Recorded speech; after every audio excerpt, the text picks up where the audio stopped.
The footage you currently witness is the last moment of Athena Valentiny when she's alive. Police department! Athena! Police department! No, it doesn't smell good. But soon, her life took a terrifying turn when she was found dead in her home, lying in a pool of blood. At about 11:47 a.m., our department received a call for a welfare check of a employee of the prison, Miss Valentini, at her residence on South Grover Beach. On Thursday, October 25, 2018, Grover Beach police in California received a call from worried coworkers of 64-year-old Athena Valentiny, asking them to check on her. When officers reached her home and climbed the stairs, they made a chilling discovery. Athena was lying lifeless on the floor with dark congealed blood pooled beneath her. At first, it looked like a burglary that took a deadly turn, but something felt off. The evidence didn't match up, and the scene raised more questions than answers. As investigators dug deeper into Athena's life, they uncovered a shocking twist. Someone she knew and trusted had been hiding a dark secret. Who was this hidden enemy? Why did they want Athena dead? And how did they mask their sinister intent for so long? Born in Hungary, Athena Valentiny was a devoted single mother. In 1997, after losing her husband 2 years earlier, she packed her life and dreams, moving to the United States with her 5-year-old son, Levant Lazar. Described as friendly, outgoing, and full of life, Athena had one defining trait: her unwavering devotion to routine. Everything about her life followed a pattern, so when that routine broke on the morning of October 25, 2018, alarm bells went off. What had happened to Athena? Why did her movements seem so unusual? The answers would unravel a chilling mystery no one saw coming. When Athena didn't show up for work that Thursday morning, no one panicked at first, but something felt off. Athena was the kind of person who never missed a shift without letting someone know. By mid-morning, her coworkers grew concerned. They had tried calling Athena and even reached out to the emergency contact she'd listed, but there was no response. That silence wasn't like her. Worried, peace officers from the prison where she worked decided to check on her. Just before noon, Officer Cook arrived at Athena's Grover Beach home, along with a partner. Grover Beach Police. Yes, this is Officer Cook calling from California Men's Colony. Hi, how can I help you? Just calling to let you know that there's going to be 2 officers conducting a welfare check at South 9th Street. Okay, is there anything that we need to be aware of? No, not at this time. Just calling to let you know, just in case something does go awry, that there are two peace officers at that location, going to be in an unmarked car. All righty, Officer Cook, thank you. Thank you much. From the outside, nothing seemed unusual. Her car was still in the driveway, but as they walked around the yard, something caught their attention: a red stain on one of the window blinds. Was it paint or something much worse? The officer spoke with a neighbor who mentioned she hadn't seen Athena that morning. Suspicion deepened. Unable to enter the house without permission, Cook called for backup from the Grover Beach Police Department. Grover Beach Police. Hi, yes, this is Officer Cook. Hi there. Hi. I called a little bit ago, informed somebody that we're going to be doing a welfare check on one of our Yes, sir. employees. Want to see if you can send a unit down here. Based on the information that we have, there may be an issue at the residence. We have to have a unit come here. Okay, I'll send somebody over there. Moments later, officers arrived. The front door was unlocked. Officer Lopez stepped inside, announcing himself as he entered. Everything downstairs seemed ordinary at first glance. Police department! Athena! Police department! No, it doesn't smell good. The house looked lived in, some things out of place, but not enough to suggest a burglary. Then came the moment no one was prepared for. As Officer Lopez climbed the stairs, he noticed the bedroom door was slightly open. Inside, lying on the floor in a fetal position, was Athena. Item 12. Code 4. 1144. Alright, just don't touch anything, but looks like a lot of pills. There's a lot of blood. Sam 6, do we have a David unit available? Okay, yeah, let's finish and then I'll have you guys just stand outside. They first thought she might have overdosed. Pills were scattered around her body, and the scene initially pointed to a tragic accident.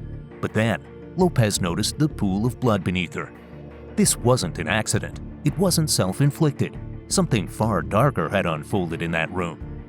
Lopez called for a crime scene unit and stepped back, careful not to disturb the evidence. The mystery of what happened to Athena had just begun, and it was about to take a chilling turn. What was behind that locked door, and who would want Athena dead? Officer Lopez and Sergeant Rubina began speaking with neighbors, hoping to piece together Athena's final movements. Their first stop was the president of the Homeowners Association, who shared a few key details. Do you know if she has relatives? She's got a son in Chicago, maybe? Do you know how to get a hold of him? No. Not. We got cameras. The officers pressed on, speaking to more neighbors. Those who had known Athena for years were stunned. She was such a kind woman, many said. Who would want to hurt her? Some mentioned Athena had recently expressed concern about an uptick in transients in the neighborhood. Was it possible her fears were justified? One neighbor shared a crucial piece of information. She had last spoken to Athena just 2 days before the tragedy. During that conversation, Athena was talking in Hungarian to her son Levant. What stood out, though, was that the neighbor believed Athena had spoken to Levant in person, either on Tuesday or Wednesday night. When's the last time you've seen her and talked to her? It was probably 2 days ago, and I think I heard her either last night or the night before. But her dog's not up front. She usually leaves her dog, her little beagle, out in the front. And usually when she leaves for work, she leaves the dog on the front porch until she gets home. Yeah. Okay, thank you very much. Another detail caught the officer's attention: Athena's beloved dog. The neighbor explained how Athena's day always started with letting her dog out into the front yard and securing the gate before heading to work. But now, there was no sign of the dog, neither in the house nor anywhere near the complex. Where was her loyal companion? Another neighbor added to the growing list of oddities. He hadn't heard anything unusual on Wednesday night, but what struck him as strange was that Athena hadn't parked her car in the garage that night, a habit she never broke. Did you hear any fighting or anything like that? Any loud noises? No, because I work till 9 o'clock. And Okay. And she never leaves the truck in there. She always put his car inside of the garage, but last night So she never does? She never... leaves. She put on the day, but on the night she always put inside of the garage. And Oh, last I get it. Last night is there. Other than that, did you see anybody around No. other than her? No. Piece by piece, the puzzle of Athena's final days was forming, but every new clue seemed to raise more questions than answers. Why was Athena's routine disrupted? Where was her dog? And could her son's visit hold the key to what really happened? As police continued their search for answers, investigator Casey Neal from the San Luis Obispo District Attorney's Office arrived at the scene. Athena's body had already been taken by a coroner for examination, giving Detective Neal a chance to assess the situation. One detail was immediately clear. Athena's death was no accident, nor was it self-inflicted. We are learning new details surrounding the death of a woman found dead in her Grover Beach home last week. KSBY News reporter Alexa Bertola joins us live near South 9th Street with the latest developments. Alexa? Richard, we're learning the 64-year-old's death has been ruled a homicide. This marks the first homicide in Grover Beach this year. Her neck had been slashed with brutal precision, a cut that could only have come from an attacker grabbing her from behind. The coroner would later confirm that Athena had been dead for nearly 12 hours before she was discovered. Back at the scene, officers searched for clues. At first, they believed Athena might have interrupted a burglary in progress, but that theory quickly fell apart. Nothing of value was missing. Her purse, cash, and belongings were untouched. The only thing unaccounted for was her cell phone. Stranger still, there was no sign of a weapon anywhere in the house or nearby. Detective Neal acted swiftly, instructing investigators to trace Athena's phone records, a task that would take time. Meanwhile, the Grover Beach police took to social media, sharing details of the case in hopes of generating leads. The investigation widened as detectives turned to Athena's workplace for answers. As a nurse at a men's prison, had she crossed paths with someone dangerous? Could an inmate have sought revenge? One of Athena's closest friends and colleagues, Cheryl Monk, believed so. Distraught, Cheryl told officers she feared an inmate might be responsible for Athena's death. Investigators combed through records of incidents involving Athena and prisoners, but they hit a wall. There was nothing concrete to suggest a connection. While detectives felt the weight of dead ends, a new clue emerged from Athena's recent movements. They discovered a purchase she made at a Grover Beach UPS store on Wednesday, October 24, 2018, the day before her death. Surveillance footage from the store showed Athena chatting with clerks, smiling, and appearing completely at ease. Nothing seemed amiss. With no murder weapon, no clear suspects, and only fragments of Athena's final hours, investigators faced an uphill battle. Every path they took seemed to close in on them. Who wanted Athena dead? And how could someone so kind and full of life meet such a violent end? As news of Athena's shocking murder rippled through the community, Detective Casey Neal received a call that would shift the investigation. On the line was Shelby Holmes, a close friend of Athena's. Shelby revealed a critical detail. Athena's only family in the U.S. was her 26-year-old son, Levant, who was studying in Bloomington, Indiana. This lead helped Detective Neal track Levant down. He contacted the Bloomington Police Department, requesting a welfare visit to inform Levant about his mother's tragic death. Hi. Hello, are you Lazar? Or Mr. Lazar? Yeah, Levante Lazar. Okay, is Miss Valentini your mother? Yes. I was contacted this afternoon by the St. Louis Obispo County Sheriff's Department or District Attorney's Office. I don't remember which one. Okay. Your mother's passed away. I'm very, very sorry for that, obviously. What happened? I don't know. They didn't really give me any details. They just asked that we come and make a notification to you. Okay. When officers knocked on Levant's door and broke the devastating news, he appeared calm, raising red flags. They explained they couldn't share further details, but provided contact information for Detective Neal.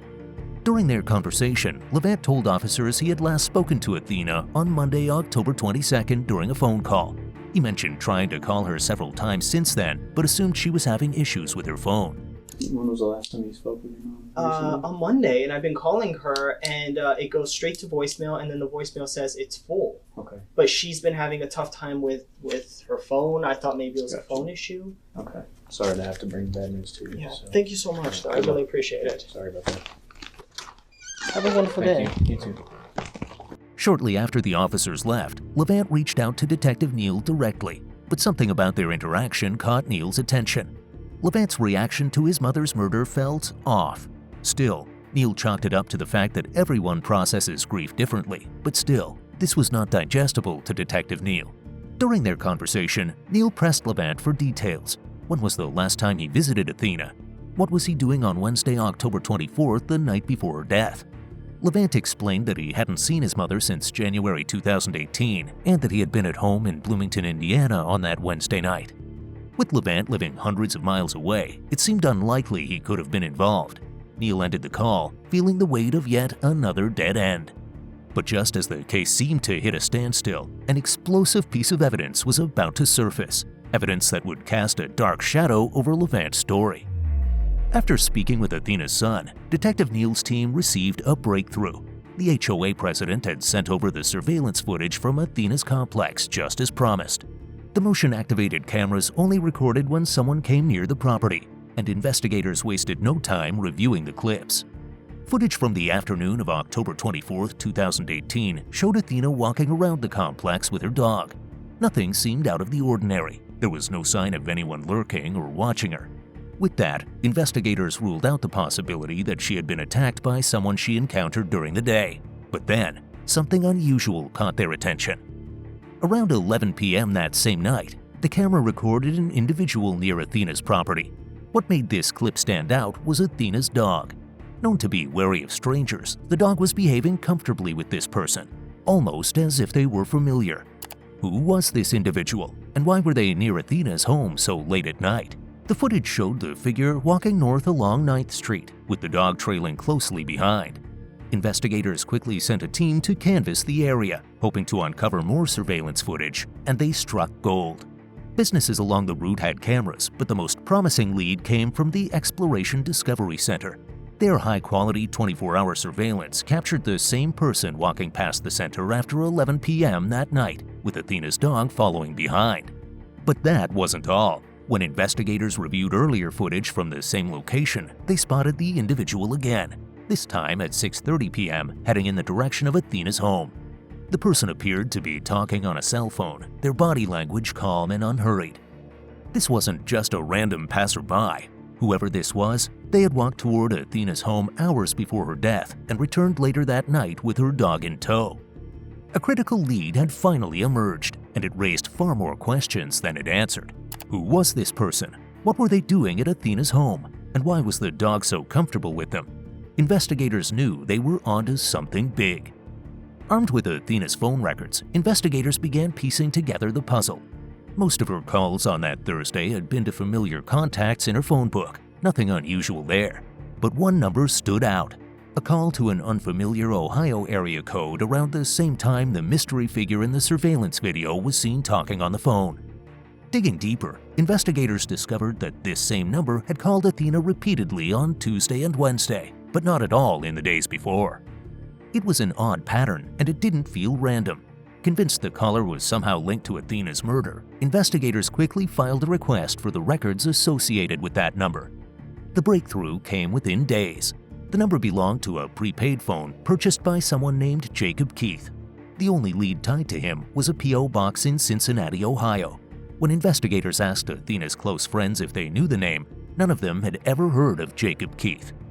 For a moment, it felt like the trail was about to go cold, but investigators weren't ready to give up. They turned to the cell phone provider, Cricket Wireless, for more details. The company, understanding the gravity of the situation, provided a key piece of information. The phone had been bought at a Best Buy in Bloomington, Indiana, just a mile from Levant's residence. Coincidence? Not likely. Detective Neal wasted no time contacting the Best Buy store. Speaking with the manager, he was relieved to learn that the store still had surveillance footage from the day the phone was purchased. The manager agreed to share the video with investigators, but it would take time to retrieve and send. While waiting for the footage, Detective Neal knew he had to keep pushing forward. The pieces were starting to come together, and he couldn't afford to let this lead slip through the cracks. Was Jacob Keith a real person, or was someone using the name to cover their tracks? And how did this all tie back to Athena? The clock was ticking, and the answers were closer than ever. Detective Neal was determined to build a case rooted in solid evidence, not mere suspicion. He directed his team to uncover any proof that could tie Levant to Athena's murder. Using cell tower data, investigators tracked the movements of the prepaid phone. The trail began in Bloomington, Indiana, where the phone was activated on Monday, October 22, 2018, before being switched off shortly after. When it was turned back on the next day, October 23rd, it was in Oklahoma City, Oklahoma, moving steadily west along Interstate 40 toward California. Eventually, it stopped in Grover Beach. This movement was cross-referenced with Athena's phone records. The result? Both phones had traveled the same path after 11 p.m. on Wednesday night. Even more suspicious, Athena's phone sent a text to Levant at 11:04 p.m. that evening, and another message to him at 9 p.m. the following night, hours after her body had been discovered. Athena's phone's final ping placed it back in Bloomington, Indiana. Detective Neal's instincts sharpened as the evidence mounted. He recalled instructing officers to note any vehicle registrations at Levant's residence during the death notice visit. When his team ran the vehicle information through the National License Plate Reader program, they uncovered a bombshell. Levant's white Jeep Patriot had been captured traveling across the country both before and after Athena's murder. His claim of being home the entire time was a blatant lie. The final piece of the puzzle came from the Best Buy surveillance footage. The video showed Levant himself purchasing the prepaid phone at the counter. To make matters worse, store clerks recalled Levant specifically asking for a burner phone, an incredibly suspicious request. With a web of evidence closing in, Detective Neal knew it was time to confront Levant directly. He packed his case file and headed to Indiana, ready to push for the truth. The evidence was undeniable, and Neal was determined to get a confession.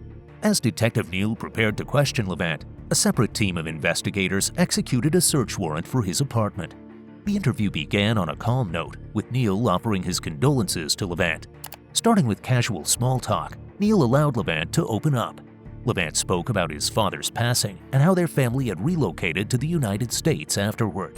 I was born in 1992, and my parents married 2 months after I was born. And he passed away in 1995 from a sudden heart attack in the middle of the night. Oh, wow. My mom just woke up and found him passed away. And then in 1997, we immigrated here.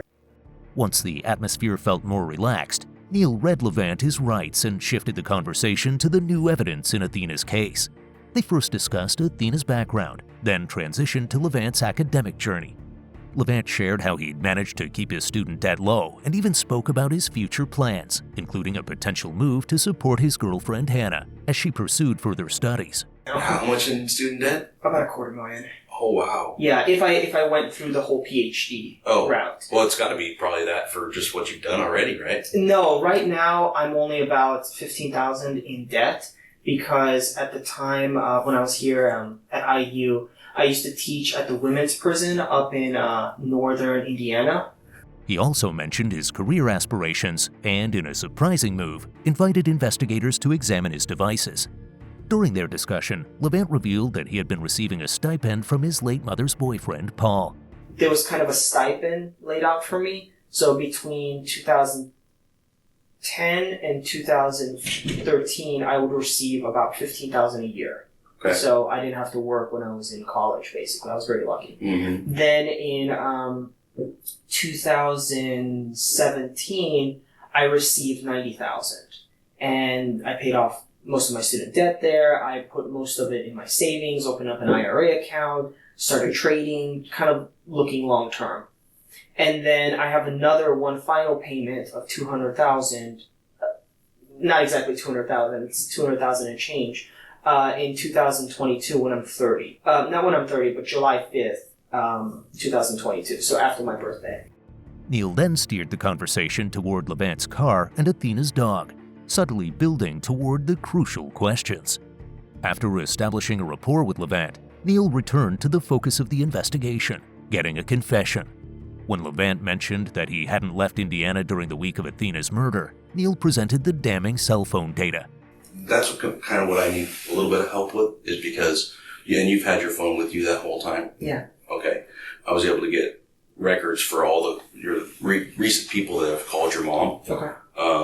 And so your number was one of them on the 22nd. Yeah. So they came back with those records when I asked from AT&T. Okay. And so they showed your phone going to Springfield, Missouri, on the 23rd, I believe. 22nd, 23rd. Can you help me explain that? Not Missouri. I went to Mount Vernon in Missouri. But that was, I'm sorry, in Illinois. I thought that was Illinois, yeah. Yeah, but that's as far as I went. I didn't go to Missouri that day.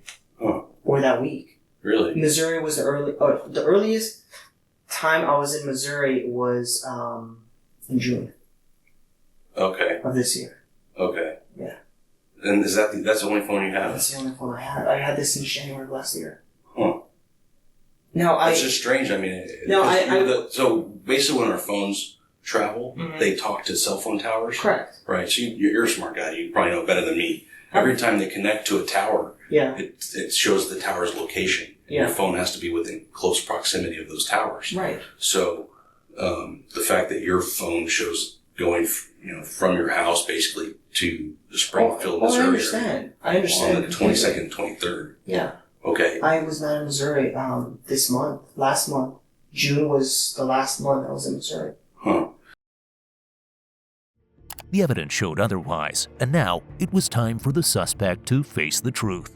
Detective Neil then confronted Levant with evidence from a second phone, one Levant denied owning. Despite the mounting evidence, Levant stuck to his story, denying any involvement, but Neil had more. He told Levant about the photographic evidence that tracked his vehicle's movements, showing it was in the area the night of Athena's murder. There's other systems that we can check that they have what's called a license plate reader. Okay. And when a license plate gets scanned on that as you're driving down the road, it takes a picture of your car. Okay.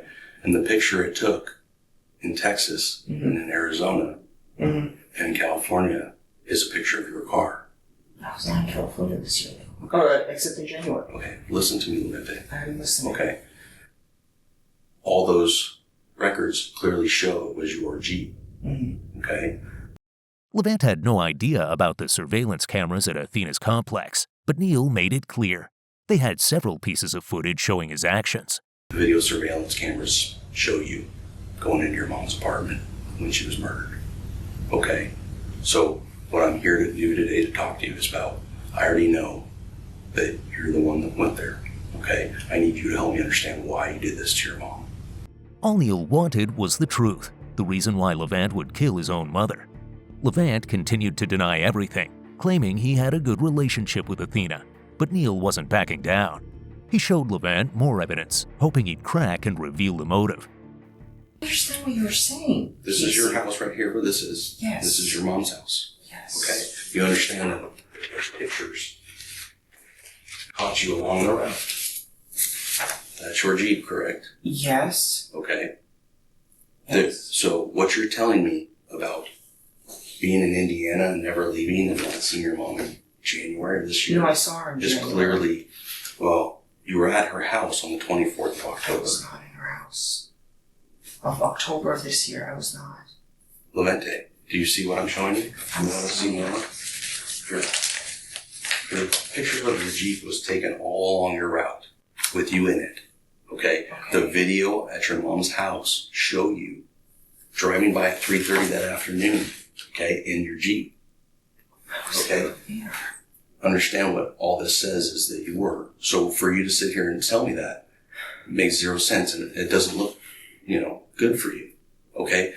What I'm trying to understand is, did something happen when you were there that caused a struggle with your mom? No. Were you just mad at her? Do you need money?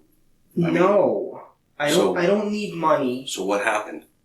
Tell me what happened. That's the only way we're going to understand this a little bit better. Because you seem like a very intelligent, smart, and a nice person. And something had to have happened that day. Nothing. We all make mistakes. No! I understand everybody makes mistakes, but no, As Levant stubbornly denied the truth, Neil pushed harder. He presented photos and detailed the evidence they had uncovered, but Levant refused to explain it. When Neil asked about the prepaid cell phone, Levant denied buying it. From the phone that you bought at Best Buy. I didn't. I only have one phone. I only have one phone, Casey.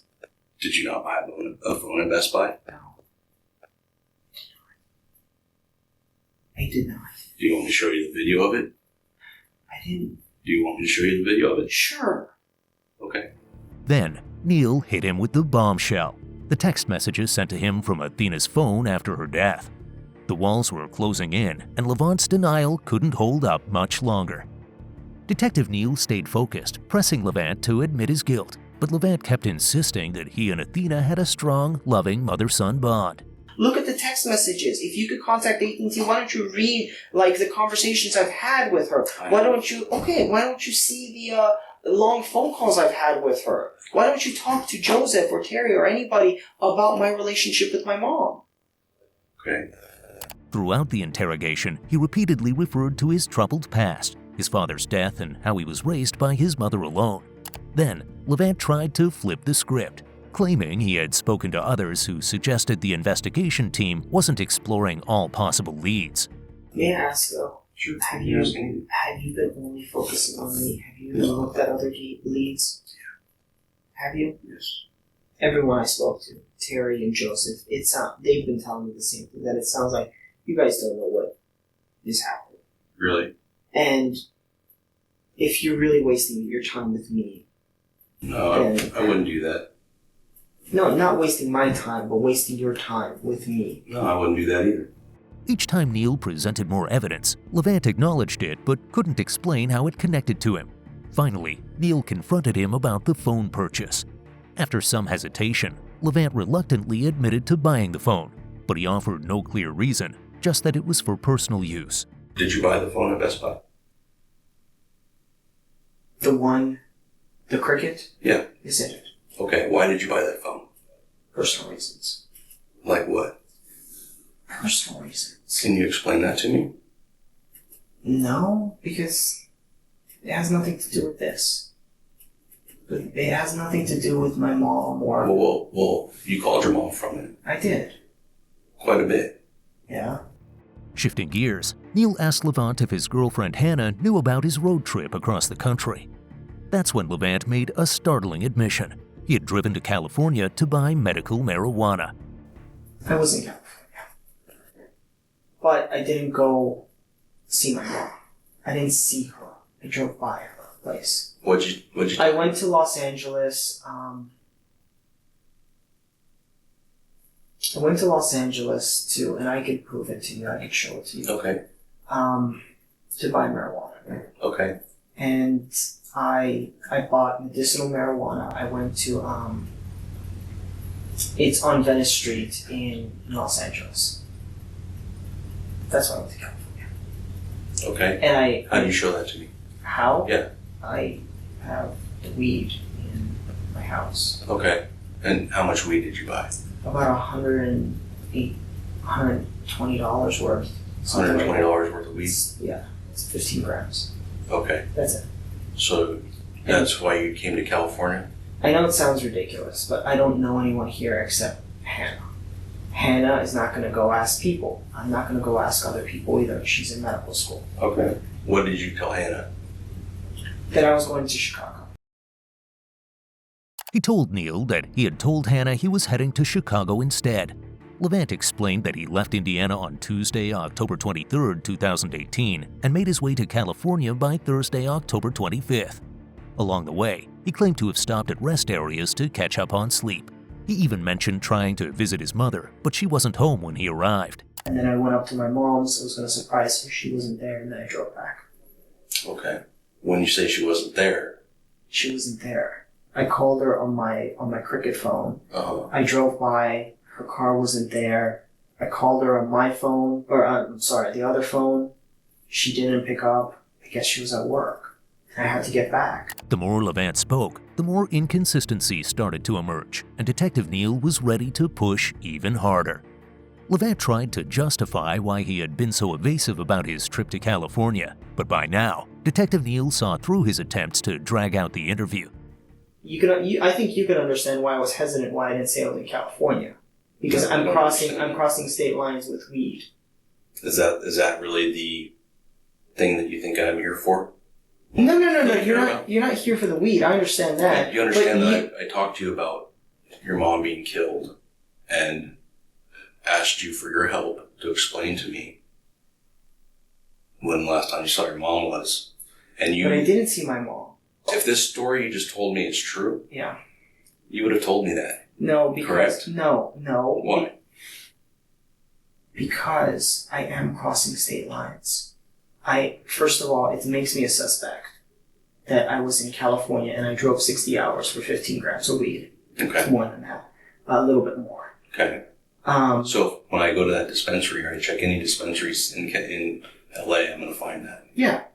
Okay. Yeah. No, I could, if we go to my house, I could show you the canisters. It has the... I don't care about the canisters. Okay. There's going to be video of you. Sure. Yeah. The reason I can't say this is because I am crossing state lines, multiple state lines.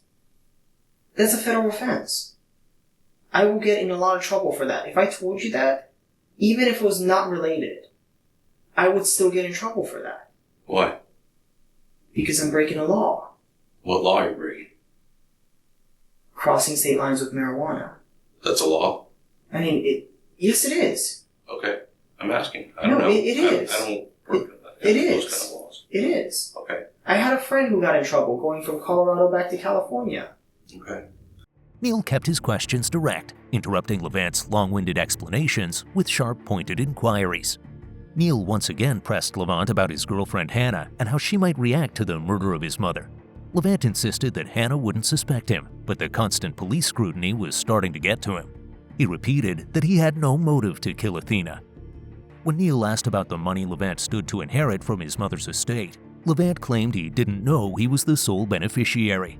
What are you going to do with the money that you received from your mom's properties and estate, life insurance? I don't even know if she has life insurance. I don't know what she has. I don't know because I know you inherit debt as well. I really don't know. That's something I would have to talk to a financial aid about. Okay. It was clear now that Levant was growing frustrated. He started blaming the police and the media for casting him as the prime suspect, deflecting attention away from himself. You're going to go to my house. That's fine. Whatever. Right. I told you where the marijuana is. You're going to talk to Hannah, that sort of thing. And you know what? She's in med school. She doesn't have to deal with this shit. So even if you... at the very end, you find out that I did not do this, right? The whole, like, my relationship is done with her. It's already been established at this point because you have to do your job, and I'm not blaming you. Okay, here's the code. Give me a pair of pants. I'll give you these, and then whatever happens, happens. Okay, but in the end, I already know that I didn't do anything to my mom, and that'll be established eventually. If it's not, I don't know what to say, but I didn't do anything. Okay, and I don't want to waste my time and your time here. Let's just. Did you name Athena? Yeah. So and then my mom changed her name because it doesn't even matter. Let's just do this because you know what? Well, to me, what matters is. I know what matters. You're trying to get to a motive, but there is no motive here. Okay. Okay, listen to me for a minute. This whole thing, it's not only just that my mom died, but now my whole life is gonna be just by the news, by you guys saying that didn't leak that story. Give me a break. Okay, and now you're gonna go through my stuff and my girlfriend's belongings and stuff? Jesus Christ, it's gonna ruin her. Okay? All because, and you're gonna find out. You're gonna find out. Okay, but in the end, it doesn't affect you. I could move on. It's not a big deal. There's a million fish out there, but damn, man. Despite his emotional outburst, Levant kept denying any involvement in his mother's murder. He stuck to his story, claiming they had the wrong person. Are you a cold-blooded killer? Or did something else happen in the house? I never. What else happened in the house then? I never saw. No, that's we're past that, Levante. Are All we? right, we are. How are we past that? We're way past that. Prove it. I'm telling you, I've already proved it, okay, that you did this. Okay? No, you haven't. Okay. To me, Levante, you need to be able to explain this. Because no one else is going to understand. You're the only one who can give us that part. Look, Casey, I told you, there's no reason for me to hurt my mom. Okay? You want to brand me as a cold-blooded killer? I don't want to brand you as or the jury? Fine. But we'll see. But you don't have the evidence. Did something else happen there? No, because I didn't see my mom. I did not see her, like, face to face, like, interact with her. I did not see her that week. I wanted to surprise her. I wanted to tell her in person that she is going to have a daughter-in-law. And did you tell her that? No, because I didn't see her. I was going to tell her in person. She's been having a tough time with her neighbors. So I wanted to give her some happiness for once. And I wanted to tell her. Not over the phone, face to face. And then tell her, look, why don't you take a week off or something like that in December so you could come to Florida and meet her parents? I've watched the videos with my own eyes. I've looked at all the cell phone tower data. I've looked at all the license plate reader. Yeah. I've watched her apartment complex. There's video all around it. I'm not denying. Okay, and you go in that house. You go in that house on video. I don't. You do. I do not. The fact that we know all these things. How do you think I knew about you leaving with a dog? How do you think I knew about... Because you showed me a video of some guy leaving with a dog. No, I saw another video of you going in. Okay? There's no doubt in my mind you were in that house. Tell me what happened in the house that night. Maybe it's something different than what I think. Nothing happened. What happened in the house? Nothing happened because I didn't go in the house. I didn't see my mom. You parked up the street, okay, and you walked down to the house. And then afterwards, you walked back up to your Jeep, and you get in your Jeep and you drive, and you leave the area at about 11 p.m., okay? You get rid of her or turn her mom's phone off right after that, okay? So her phone goes with you, with your Cricket phone and your other phone. We're communicating with towers right from her house, okay? You took her phone with you. I didn't, because I didn't see my mom. I didn't go in the house. Look, I'm not in denial. Okay. Okay, I'm not like I don't have dual personalities or anything like that. Neil wasn't buying it. He bluntly told Levant that his story about driving cross-country for marijuana was absurd. I'm telling you. Do you understand that the story you gave me about driving 64 hours across country I know what's to buy marijuana, $100 worth?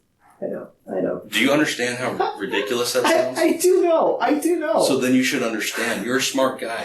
I do know. No, I understand you completely. And the thing is, like, I can't say anything otherwise. No, listen to the rest of it. Okay. While the interview was ongoing, investigators sent Neil photos of confidential documents found in Levant's apartment. Neil showed them to Levant, who denied having Athena's will. As the interview came to a close, Levant asked Neil if he would get to see the surveillance video from his mother's house. This led to a heated back and forth, with Levant demanding proof and Neil demanding a confession. You're gonna show me that picture or that video of me walking into my mom's house? Is that what it would take for you to tell me the truth?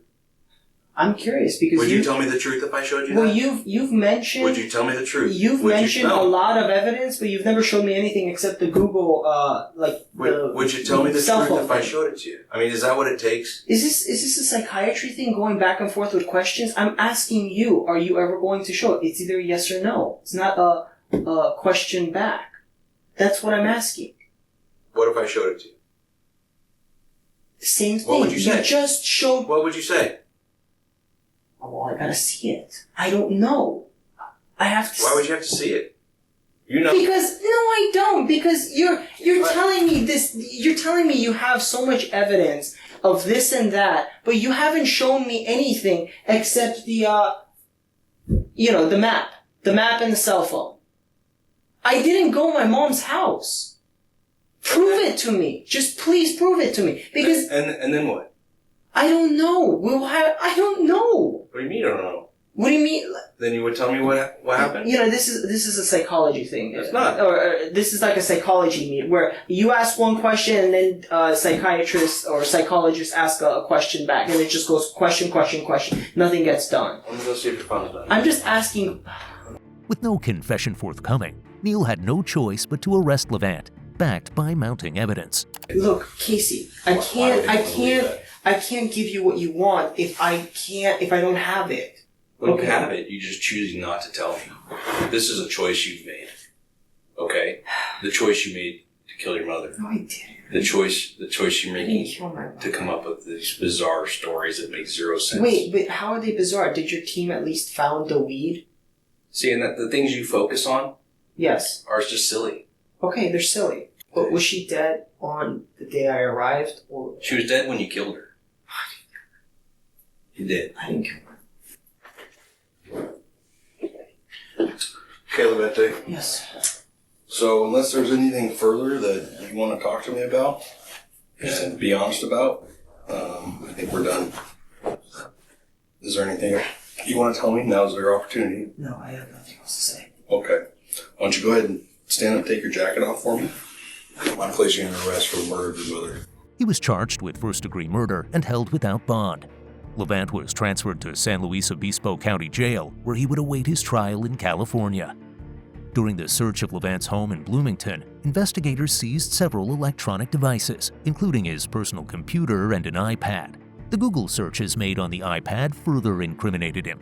3 searches stood out: Levant Lazar, suspect Grover Beach; Levant Lazar, murder Grover Beach; and murder Grover Beach on 9th Street. The iPad also recorded the exact time and date of each search, along with the Wi-Fi address used, which traced back to a McDonald's in Winslow, Arizona. The searches were made on Thursday, October 25, 2018, between 11 and 11:10 a.m., more than 50 minutes before Athena's body was discovered by Grover Beach police. Surveillance footage from the McDonald's also captured Levant's Jeep leaving shortly after the searches. As more evidence mounted against Levant, San Luis Obispo County Deputy District Attorney Lindsay Bittner began building a motive. She dug deeper into Levant's finances and uncovered a shocking truth. Despite Levant's claims of financial stability in the interrogation, he was drowning in debt. His student loans totaled over $70,000. He had lost nearly $49,000 in the stock market, and he owed the IRS $12,000. In reality, Levant had been relying on a stipend from Paul, Athena's deceased boyfriend. Although he received over $130,000 from the annuity, his bank account revealed that the money was quickly running out. Levant's refusal to confess or explain what happened the night of October 24, 2018, left investigators with more questions than answers. But the DA, armed with the mounting evidence, was confident in the case and decided to move forward with the trial. In October 2019, nearly a year after Athena's murder, Levant's trial began at the San Luis Obispo County Courthouse. Deputy District Attorney Kelly Mandarino presented the case, backed by substantial physical and electronic evidence gathered by the investigation team. She argued that Levant's ultimate plan was to kill Athena to become the sole beneficiary of her estate. The money, Mandarino explained, would be used to fund his wedding to Hannah and settle his mounting debts. To support this, she presented Levant's financial records, painting a clear picture of his desperate situation. Levant's defense attorney, Jay Peterson, tried to cast doubt by suggesting that Athena's murder could have been committed by an inmate who held a grudge against her given her job. Levant then took the stand to defend himself. He admitted to lying during the interrogation, but claimed it was to hide the fact that he had bought marijuana in California. Levant explained his internet searches, saying he made them after his mother's silence made him uneasy, fearing that investigators would focus on him as the main suspect because he was in California on the day she was killed. On October 21, 2019, after just 3 hours of deliberation, the jury found Levant Lazar guilty of first-degree murder. On December 11, 2019, Levant was sentenced to life in prison without the possibility of parole. In the matter of the people of the state of California versus Levante Laszlo Lazar, probation is denied. The defendant will be sentenced to the California Department of Corrections and Rehabilitations as follows. For his conviction on 10/21/2019 by a jury's verdict of guilty as to count 1 in violation of Penal Code Section 187, A, willful, deliberate, premeditated murder in the first degree, a felony, and with the true finding that the murder was carried out for financial gain pursuant to Penal Code Section 190.2, A, 1, the defendant be sentenced to serve life in a state prison without the possibility of parole. Athena was remembered with great affection by her close friends. Since she and Levant were each other's only family in the United States, no funeral was held for her. Athena's friends also conducted several searches for her pet dog, but to this day, its fate remains unknown. Levant has never confessed to knowing where the dog is. The case of Athena Valentiny is a heartbreaking story of betrayal. She was a devoted mother, doing everything she could for her only child, only to have that same child take her life in a brutal act driven by greed and desperation. With Levant continuing to deny his involvement, the true motive behind Athena's tragic death may never be fully understood. Now, we turn it over to you. Do you believe Levant is a cold-blooded killer, or was he simply pushed to the edge by his overwhelming financial troubles? Share your thoughts in the comments below. If you found today's video intriguing, don't forget to subscribe to Behind the Crime, hit the like button, and share our videos with fellow crime enthusiasts. Also, if you have a crime story you'd like us to cover, feel free to drop a message in the comments. Until next time, stay safe.